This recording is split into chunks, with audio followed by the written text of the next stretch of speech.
శ్రీ లలితా పరమేశ్వరి చక్రపురం ఛానల్కి స్వాగతం. ఇదే భగవద్గీత. నిజ ఆత్మ విభూతిని నీవు ఊహిస్తూ అడిగిన అవాంతరములైన దివ్య భూతాలను చెప్తున్నాను. నా యందు ఊహించిన అవాంతర విభూతులకి అంతం అనేది లేదు అని భగవానుడు ఇంకేమంటున్నాడంటే,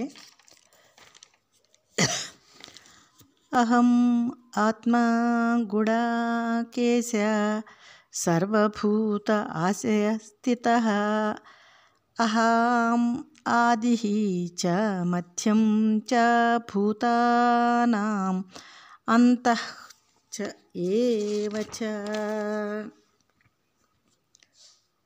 నిద్రను జయించినవాడా అర్జున, నేను సర్వభూతాలయందు అనిశ్యూతమై ఎడతెగకుండా ఉన్న ఆత్మను, పరమాత్మను. సర్వభూత యొక్క దేహంతో పోల్చుకుని చూస్తే పుట్టుక కాలంలో వాస్తవంలో నేనే ఉన్నాను. దేహము లేదు, దేహం పుట్టనూ లేదు. స్థితి కాలంలో కూడా నేనే ఉన్నాను. లయకాలంలో కూడా నేనే ఉన్నాను.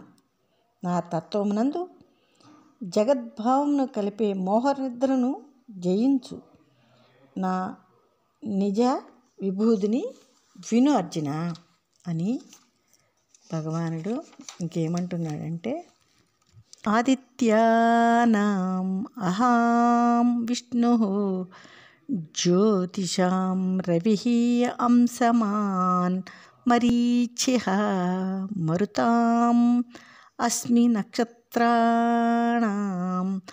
అహం శశి.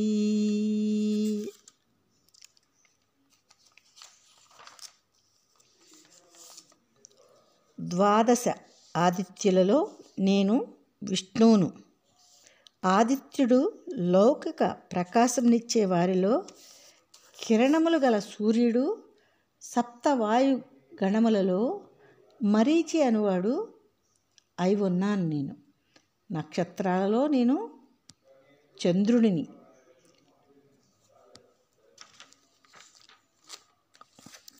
వేదానాం సామవేదః అస్మి దేవానాం అస్మి వాసవః ఇంద్రియాణాం